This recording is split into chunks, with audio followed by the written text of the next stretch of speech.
Be me, Anon. I'm 28. My job is to sit in a cubicle and make numbers on a screen change color from red to green. It pays the rent, so I can't complain. Or I can, but I do it silently, in my head. The office itself is a masterpiece of corporate blandness. The carpet is the color of a stormy sky, the lights buzz with the energy of a dying wasp, and the kitchen always has that lingering smell of someone else's questionable lunch choices. My life runs on a simple loop. Wake up, work, come home, lose myself in video games until I can't keep my eyes open, sleep. It's not a great life, but it's predictable. It's quiet. And for a while, that was all I needed. That all changed when they hired Kathy. She joined our team as a project coordinator sometime last spring. On her first day, you could already tell she was different. Most new hires are quiet. They try to learn the ropes, figure out the social dynamics before they show their real personality. Not Kathy. Day one, she's already decorating her cubicle, not with pictures of family or a dumb cat calendar. She puts up posters with slogans, things like, "The future is female," and one with a diagram of a bicycle with the caption, "A woman needs a man like a fish needs a bicycle." Okay, a bit on the nose, but whatever. Live and let live. But it wasn't just decoration. It was a statement of intent. The first week, the subtle provocations started. It was small stuff at first, the kind of thing you'd feel weird for even pointing out. We have a communal printer. Someone would go to pick up their documents and find a freshly printed article left on top. The titles were always something like "Confronting Your Unconscious Bias at Work" or "10 Ways Men Interrupt Women Without Realizing It." No one knew who was printing them, but we all knew. Some of the older guys would just look confused, read a paragraph, shake their heads, and throw it in the recycling bin. A couple of the younger guys, the eager-to-please types, would actually get into debates about it. They'd try to argue with her logically, using facts and figures. This was a huge mistake. It was like they were bringing a calculator to a poetry slam. She wasn't interested in a debate. She wanted a reaction. She'd hit them with a wall of jargon they didn't understand. That's a classic example of patriarchal conditioning, or "you're speaking from a place of immense privilege." The guy would just stand there, blinking, not knowing what to say, and Kathy would walk away with this little smirk. Victory. She was fueling up. Every argument, every defensive reaction was like a shot of espresso for her. This went on for a month or two. The office atmosphere started to change. Meetings became minefields. If a man explained a technical concept, Kathy would thank him in a super sarcastic tone for mansplaining it. It didn't matter if the explanation was necessary and directed at the whole team. Context was irrelevant. The men in the office split into 3 camps. Camp 1, the arguers. They kept trying to engage her, thinking they could reason with her. They lost every time, leaving the conversation frustrated and angry. Camp 2, the ghosts. They just tried to avoid her at all costs. They'd take longer routes to the kitchen, wait until she was away from her desk to go to the printer. Their work probably suffered because they were so focused on avoiding confrontation. Camp 3, the pandering. These were the worst. They'd go out of their way to agree with her, hoping to be seen as one of the good ones. They'd nod enthusiastically when she went on a rant, and use words like problematic in regular conversation. I was firmly in Camp 2, head down, headphones on, just trying to survive. Her little friend, another woman from a different department, was her biggest cheerleader. I'd see them by the water cooler, and Kathy would be recounting her latest victory. The friend would be nodding, telling her how brave she was for speaking truth to power. It was her own personal feedback loop. Then there was Dennis. Dennis was our best software developer. He was a quiet guy. Not shy, just efficient. He came in at 8:59 a.m., put on his noise-canceling headphones, and coded for 8 hours straight with a short break for lunch, which was always chicken and rice he brought from home. At 5:01 p.m., he packed his bag and left. I think he went to the gym or something. He was in good shape, but didn't talk about it. He was always polite. If you asked him a work-related question, he'd give you a clear, concise answer. He never engaged in office gossip. He was a professional. He was also, as it turned out, completely immune to Kathy's tactics. She saw him as the final boss. He was competent, respected, and didn't seem to care about anything but his work. He was the embodiment of the patriarchal structure she was fighting against. Her first attempt on him was a classic. We were in a team meeting. Kathy was outlining a feature she wanted for a new update. It was a vague, high-level concept. Dennis, being the lead developer, chimed in. He wasn't talking to her, but to the whole team. Okay, for that to be feasible, we'll need to refactor the user authentication module, and that will take at least 3 sprints. We should table this until next quarter. He wasn't being dismissive. He was just stating a logistical fact. That's his job. Kathy smiled that tight, predatory smile. "Thank you, Dennis," she said, her voice dripping with condescension. "I appreciate you taking the time to explain the technical side of my own idea to me. It's a very common dynamic." She looked around the room, expecting the usual awkward silence or for one of the panderers to nod in agreement. Dennis just looked at her. No anger, no defensiveness. Just a calm, neutral expression. He blinked once. "I was outlining the development timeline for the project manager. My comment was about resource allocation, not the quality of the idea." Then he turned to the manager. "So, about the Q3 budget for server maintenance." He just moved on. He didn't acknowledge the accusation. He treated it like a bit of static on the line, an irrelevant piece of data. Kathy was left sitting there, mouth slightly open. Her cannon had fired, but the shell had just bounced off a wall of pure, unadulterated professionalism. I had to hide a smile behind my hand. It was the first time I'd seen her not get the reaction she wanted. She didn't give up. She saw it as a challenge. A few days later, I saw her walk over to his desk. She was holding one of her printouts. The title was something like, "Is Your Silence a Form of Complicity?" She placed it directly on his keyboard. He was away from his desk at the time. She walked away, and I could see her watching him from her own cubicle, waiting for him to come back.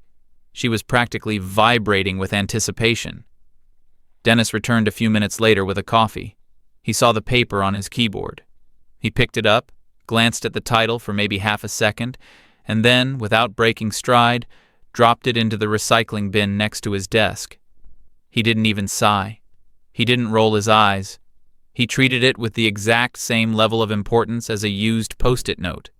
Then he sat down, put on his headphones, and started coding. From my desk, I could see Kathy's shoulders slump. It was a tiny movement, but it was there. This wasn't working. He wasn't angry. He wasn't intimidated. He just didn't care. Her attacks were having zero effect, so she decided to escalate. If subtlety wasn't working, she'd be more direct. She started targeting him in group emails. Dennis would send out a project update. It would be direct and to the point. "Team, the deadline for Module X is Friday. Make sure all your code is commented and submitted for review by 4 p.m. Kathy would reply all. "I think the tone of this email is unnecessarily aggressive. We should strive for a more collaborative and less demanding environment. This kind of top-down communication can be very harmful to team morale." The first time she did this, the whole office held its breath, waiting for the email war to begin. Dennis's response came 5 minutes later. He didn't reply all. He replied only to Kathy, and he CC'd our manager. "Noted. All future communications will remain professional and focused on project deadlines. Thank you for your feedback." It was a masterclass in corporate judo. He acknowledged her message without validating her complaint. He restated his commitment to being professional, implying that's what he was already doing. And by CCing the manager, he was creating a paper trail, showing that he was being reasonable while she was creating drama. The manager, a guy who cared about nothing but deadlines and budgets, never even responded. To him, the issue was closed. Kathy had no ground to stand on. She couldn't claim he was ignoring her, but she also got absolutely no emotional satisfaction. He was a black hole for her provocations. And then something interesting started to happen. The other guys in the office were watching. They saw what Dennis was doing. They saw that arguing didn't work. They saw that avoiding didn't work. They saw that pandering definitely didn't work. But they saw that Dennis's method, polite, professional, emotionless disengagement, was working perfectly. It wasn't a conscious decision, I don't think. Nobody held a meeting about it. It was more like herd immunity. One of the guys from Camp 1, a guy who used to get into shouting matches with her, was the first to try it. Kathy made some comment to him in the kitchen about how men always leave the coffee pot empty. Instead of arguing and pointing out that he literally just brewed a new pot, he just looked at her, gave a slight nod, and said, "I'll keep that in mind." Then he walked away. Kathy was left standing there with her mouth half open, ready to deliver a prepackaged speech on male entitlement. But her audience was gone. It started happening more and more. She'd try to bait someone into a conversation about toxic masculinity, and the guy would just say, "Huh, interesting perspective," and then immediately change the subject to a work-related issue. "Hey, while I have you, did you get a chance to look at that bug report I sent over?" Her power was based on her ability to control the frame of the conversation. But you can't control a conversation that no one is having with you.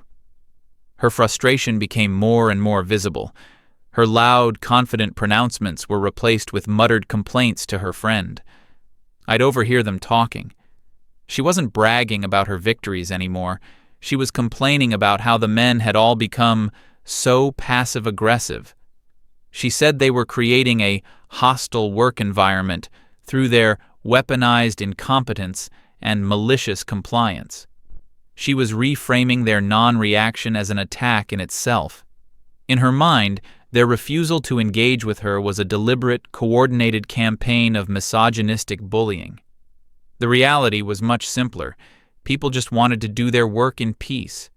Dennis had shown them how. She was like a magician whose audience had suddenly decided to stare at their phones instead of watching her tricks. The magic doesn't work if no one is paying attention. Her last-ditch effort before going to management was to try and corner Dennis publicly. It was during a daily stand-up meeting. Everyone is in a circle, giving their updates for the day. When it was Dennis's turn, he gave his usual update. "Yesterday I finished the back-end logic for the new feature. Today I'll be writing the unit tests. No blockers." Kathy, who was standing next to him, didn't wait for the next person to speak.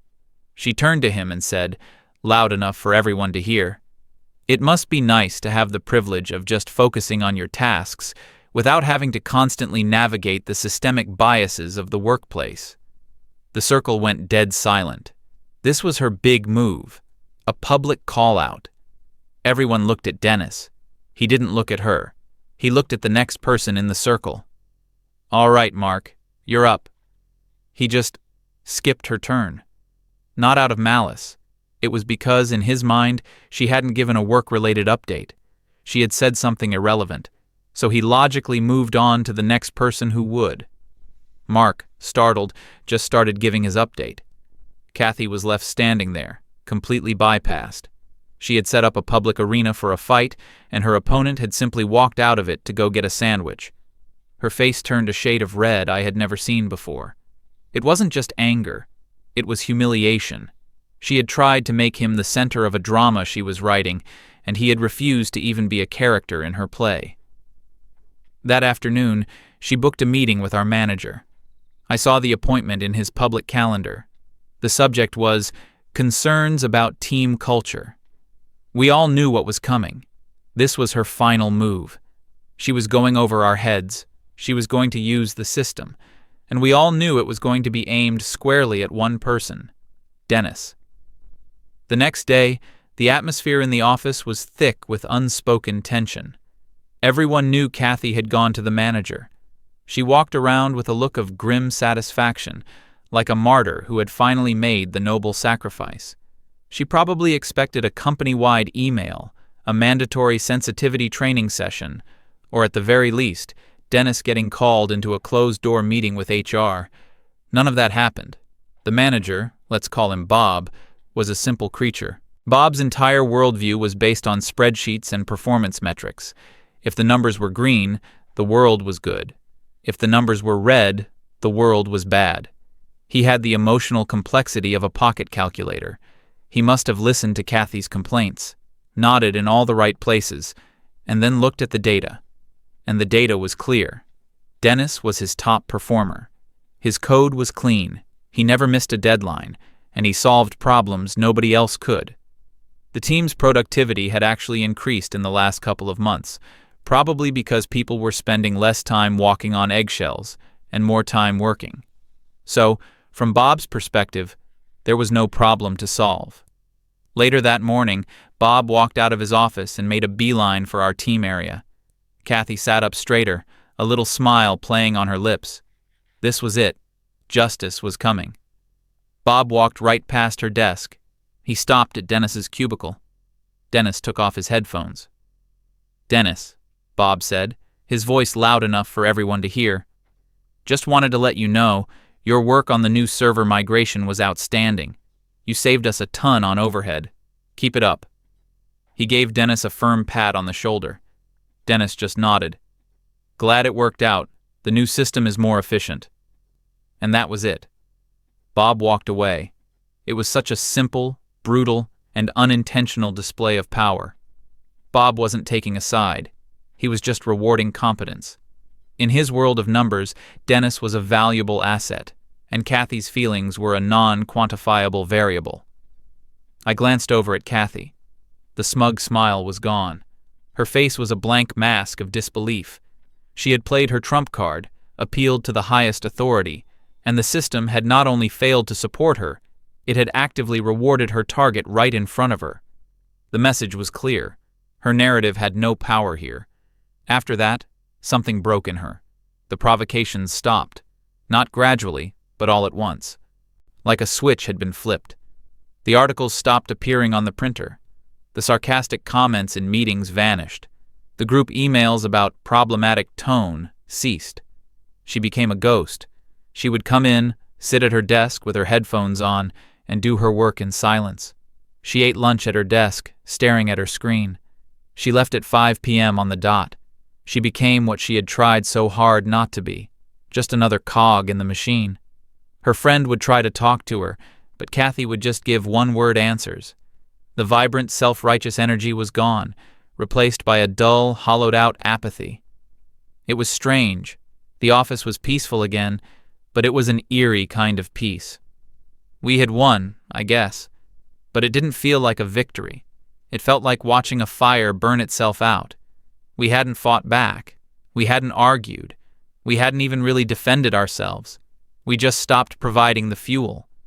Dennis, of course, didn't seem to notice any difference. His routine was unchanged. His focus was absolute. He was a constant, a fixed point around which the drama had swirled and then dissipated. The final scene, the moment that really sticks with me, happened a couple of months later. It was late on a Friday. Most people had already left for the weekend. It was just me, Dennis, and Kathy left in our section of the office. It was almost silent, just the hum of the servers and the clicking of keyboards. Kathy had been working on a project that had run into a major technical snag. I knew she had been struggling with it all week. Bob had mentioned it in a team huddle, and the deadline was Monday morning. The pressure was on. Suddenly, I heard a quiet, frustrated sigh from her cubicle. Then, I saw her get up and walk over to Dennis's desk. My first thought was, oh no, here we go again. I braced myself for some final, desperate confrontation. She stood there for a moment, and he didn't seem to notice her. He was deep in his code. She finally spoke, and her voice was quiet, almost timid. "Dennis, I'm sorry to bother you." He slowly took off his headphones and turned to her. His expression was neutral, as always. He just waited. "I can't get this API to authenticate," she said, her voice wavering a little.